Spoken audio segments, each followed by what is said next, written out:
Instagram पर मोहब्बत के बाद एक नौजवान ने अपनी नाबालिग महबूबा से शादी की और फिर इसका बेदर्दी से कत्ल कर दिया। ये सनसनीखेज वारदात मियाँपुर पुलिस स्टेशन की हदूद में पेश आई। पुलिस ने इस सिलसिले में 3 अफराद को गिरफ्तार कर लिया, जिनमें एक खातून भी शामिल है। पुलिस के मुताबिक 22 साल विघ्नेश उर्फ चिंटू साकिन पुगड़ा फलकनुमा की एक मंदिर को गया था, जहाँ इसकी मुलाकात 17 साल लड़की से हुई।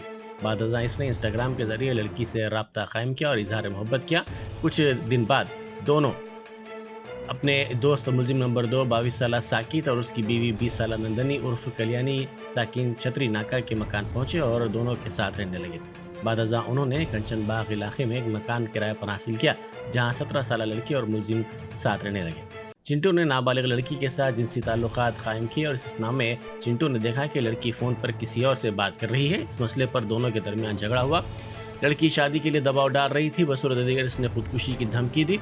चिंटू ने शादी के दबाव से तंग आकर लड़की को कत्ल करने का फैसला किया और 8 नवंबर को इसने मंगलसूत्र लाकर लड़की के गले में बांध दिया और शादी कर ली।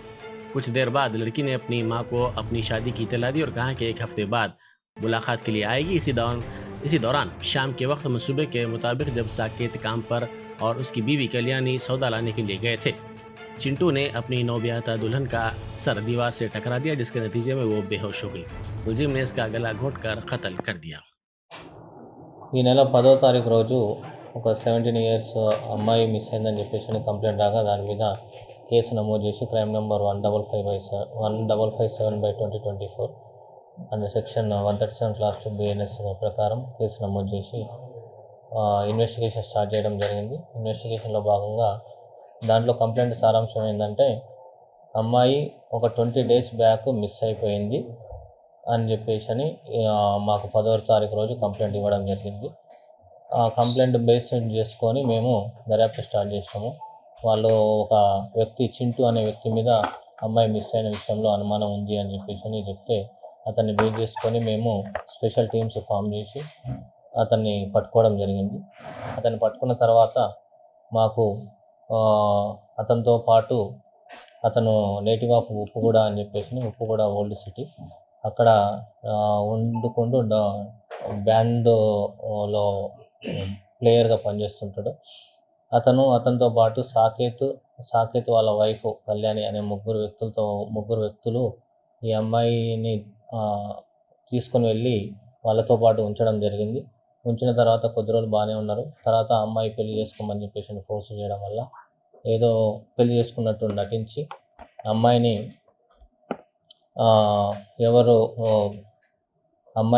వాళ్ళ పేరెంట్స్ తోటి కూడా మాట్లాడించేసి అనుమానం రాకుండా అమ్మాయిని పెళ్లి చేసుకున్నట్టు కూడా ఇంట్లో దండలు మార్చుకొని మేము పెళ్లి చేసుకున్నామని చెప్పేసి వాళ్ళ పేరెంట్స్ కూడా ఇన్ఫార్మ్ చేయడం జరిగింది. తర్వాత అనుమానం రాకుండా అమ్మాయి మీ ఇంటికి వస్తుంది అని చెప్పారు.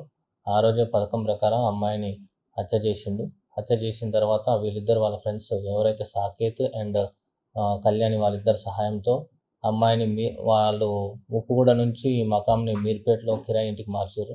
ఆ చంపిన ప్లేస్ మీర్పేట నుండి అర్ధరాత్రి 2 గంటల సమయంలో 9వ తారీఖు రోజు ఎర్లీ మార్నింగ్ 2 గంటల సమయంలో అమ్మాయిని తీసుకొని వెళ్ళి మైసిగండిపోయే దారిలో ఒక నిర్మానుష్య ప్రదేశంలో ఇండస్ట్రియల్ పార్క్ ఆపోజిట్ ఒక నిర్మానుష్య ప్రదేశం ఉంది. ఆ ప్రదేశంలో ఆ డెడ్ బాడీని పడేసి దాని మీద చెత్త కవర్లు అన్ని చెత్త అంతా కప్పేసేసి అక్కడి నుంచి పారిపోవడం జరిగింది. దీంట్లో అతను చేసిన పని ఏంటంటే, ఏం తెలియనట్టు మళ్ళీ అమ్మాయి పేరెంట్స్కి ఫోన్ చేసి మదర్కి ఫోన్ చేసి మీ దగ్గరికి వస్తా అని చెప్పింది, వచ్చిందా అని చెప్పేసి కనుక్కొని వాళ్ళని డైవర్ట్ చేయడం జరిగింది. దాని మీద అనుమానం అతని మీదనే ఉందని చెప్పేసి కంప్లైంట్ అయ్యగా అతన్ని బేస్ చేసుకొని మేము ఇన్వెస్టిగేషన్ చేసేసి అతన్ని అరెస్ట్ చేసాం. అతను అరెస్ట్ చేసిన తర్వాత అతను చెప్పిన కన్ఫ్యూజన్ ప్రకారం డెడ్ బాడీని కూడా రికవరీ చేసుకొని దాన్ని పోస్ట్మార్టం నిమిత్తం గాంధీ హాస్పిటల్కు పంపించడం జరిగింది. मेयर निजामाबाद नीतू किरण के शौहर बीआरएस लीडर डी शेखर पर नामालूम ऑटो ड्राइवर ने कातिलाना हमला किया, जिसमें वो शदीद जख्मी हो गए। उन्हें इलाज के लिए दवाखाना मुंतकिल कर दिया गया। तफसीलात के मुताबिक कल शाम नागारम इलाके में मुकामी कारपोरेटर के ऑफिस पर एक ऑटो ड्राइवर ने अचानक हमला कर दिया। बताया जाता है कि ऑटो ड्राइवर ने वहां पहुंचकर शेखर के सर पर आहनी हथौड़े से हमला किया और फरार हो गया। महाराष्ट्र असेंबली इंतखाबात के सिलसिले में 20 नवंबर को वोट डाले जाएंगे। इसी दौरान नासिक की एक होटल से 1.98 करोड़ रुपए की रकम जब्त की गई। पुलिस इस बात का पता चलाने की कोशिश कर रही है कि इस रकम का जरिया क्या है और यह रकम किस मकसद के लिए यहाँ मुंतकिल की गई है।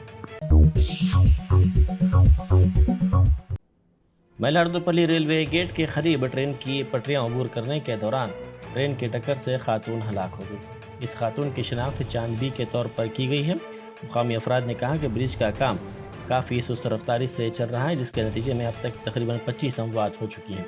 रेलवे की जानिब से सुस्त रफ्तारी से ये काम अंजाम दिए जा रहे हैं। बंजारा हिल्स पुलिस स्टेशन के हुदूद में कार ने हलचल मचा दी। आज सुबह 6 बजे कार के ड्राइवर ने तवाज़ुन खो दिया और ये कार डिवाइडर से टकरा गई। इस हादसे के बाद कार ड्राइवर फरार हो गया। कार पिकअप छोड़ने वाली सॉफ्टवेयर कंपनी के मुलाजमिन के लिए इस्तेमाल की जाती थी। पुलिस ने इस सिलसिले में मुकदमा दर्ज कर लिया। बैरिस्टर असदुद्दीन ओवैसी MP व सदर कुल हिंद मजलिस इत्तेहादुल मुस्लिमीन ने महाराष्ट्र असम्बली इंतखाबात की इंतखाबी मुहिम के अख्ताम के मौके पर मुनक़िदा जलसे से खिताब करते हुए कहा कि क्या वज़ीर आज़म याकूब मंसूरी को बुलाकर ये बोलेंगे कि एक हैं तो सेफ हैं। उन्होंने पूछा कि ये नारे किसके लिए लगाए जा रहे हैं और किसके खिलाफ लगाए जा रहे हैं। महाराष्ट्र के बाद समाजवादी पार्टी के कारकुनों ने कहा है कि 20 तारीख को इम्तियाज जलील को वोट देकर कामयाब किया जाए। समाजवादी पार्टी के लिए इंतखाबी मुहिम चलाने वाले समाजवादी पार्टी के 2 कारकुनों ने इस सिलसिले में कहा कि 20 तारीख को इम्तियाज जलील का दिन होगा।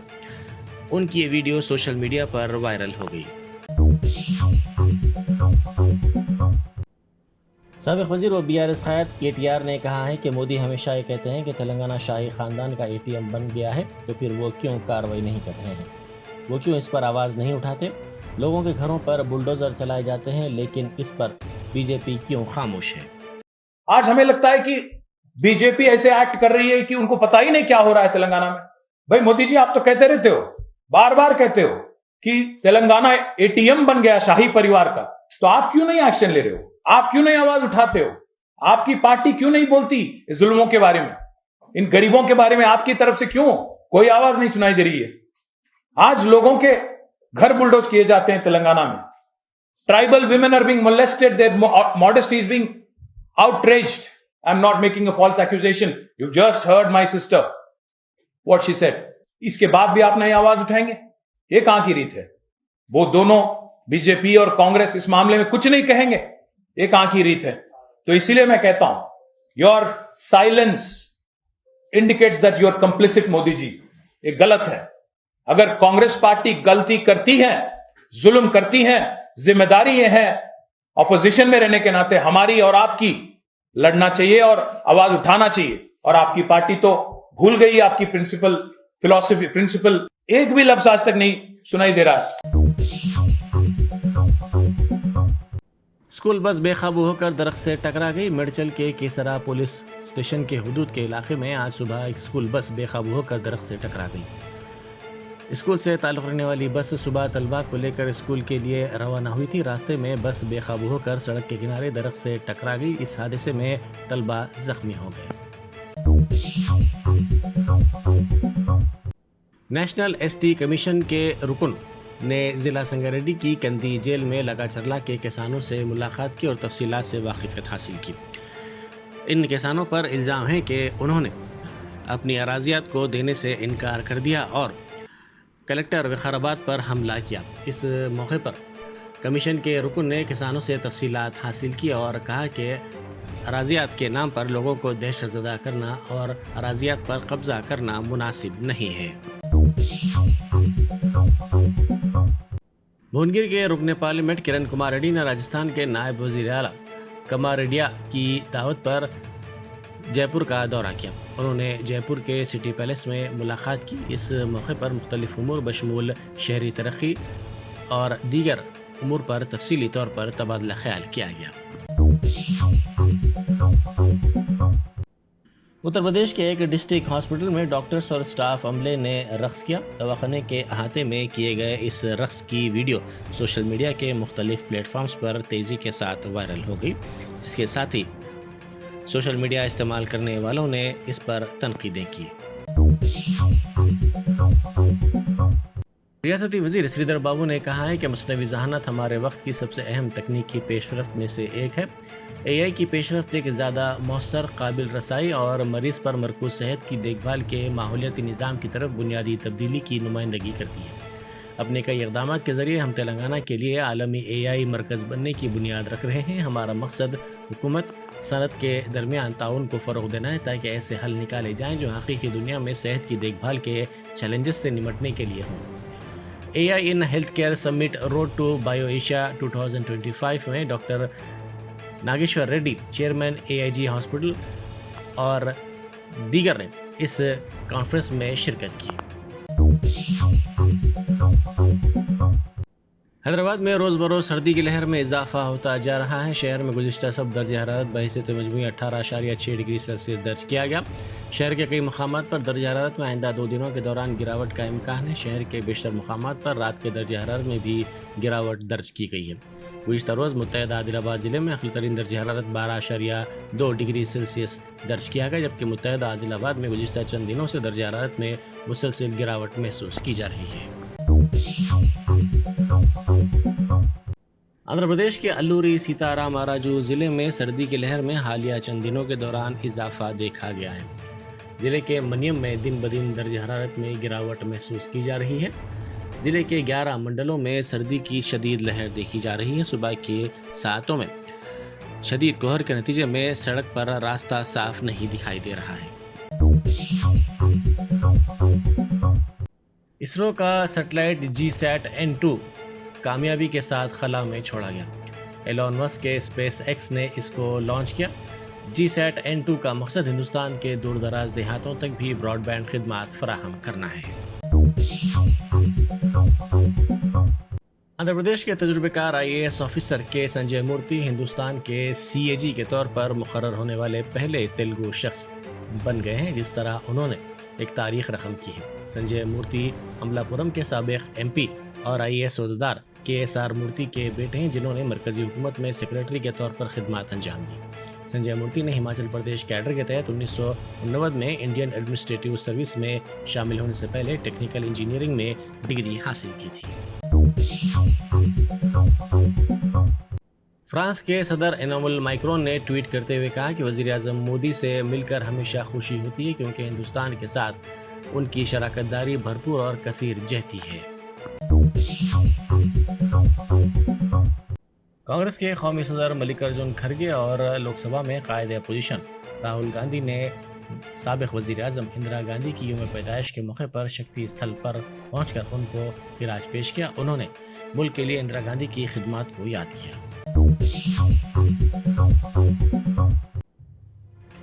महाराष्ट्र के साबिक वज़ीर दाखिला व NCP SP leader Anil Deshmukh पर संगबारी की गई। ये संगबारी कटोल असम्बली हल्के में उस वक्त की गई जब वो कार में इंतखाबी मुहिम के बाद अपने फर्जंद के साथ वापस हो रहे थे। इस वाक़े में अनिल देशमुख जख्मी हो गए। माननीय अनिल देशमुख साहब को यहाँ एलेक्सिस हॉस्पिटल में उपचार के लिए लेके आए हैं और डॉक्टर उनके ऊपर उपचार कर रहे हैं और यहाँ हमारे जॉइंट CP सर SP साहब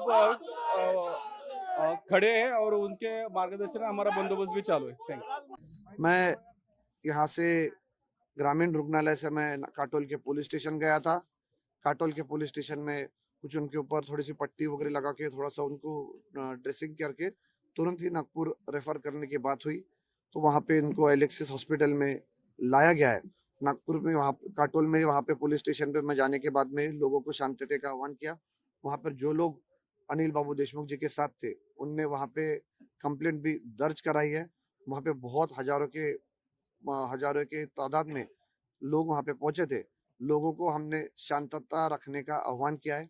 हमने बताया है और ये सच बात है कि भारतीय जनता पार्टी बुरी तरीके से हर जगह पे हार रही है, इसीलिए उनके गृह मंत्री को भी यहाँ से मैदान छोड़ के जाना पड़ा और उसी के कारण ये लोग आज इस तरीके की घटना करके कुछ एक संदेश देने की कोशिश कर रहे हैं कि जो हमारे खिलाफ में आवाज उठाएगा उसका हम सर फोड़ेंगे, उसका हम सर कुचलेंगे।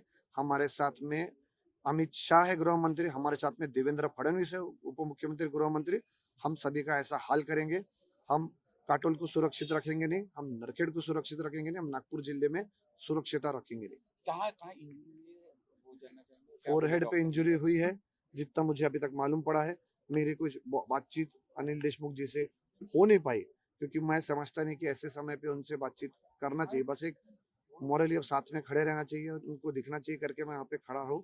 मेरी जो बड़ी बहन है वो भी वहाँ पे है, हमारे दूसरे डॉक्टर जी है वो भी वहाँ पे है, और जो पूरी टीम है एलेक्सिस की वो भी उनके साथ है, और उनका अच्छा ख्याल कर देख रही है, ऐसा मुझे विश्वास है। Germanten super speciality hospital national award winner doctor Mir Jawad Zar Khan, German trained senior orthopaedic surgeon and director, माहिर डॉक्टर्स डॉक्टर वासिफ आजम और doctor Bharavi Chanduri, senior cardiologist और दीगर डॉक्टर्स नुमाया खिदमत अंजाम दे रहे हैं। Robotic surgery, advance cath lab, MRI, operation theatre, ICU, 2D ultrasound जैसी सहूलियात से आरास्ता कॉर्पोरेट लेवल हॉस्पिटल, वाजबी फीस में हर मर्ज से शिफायाबी के लिए Germanton super speciality hospital, Attapur.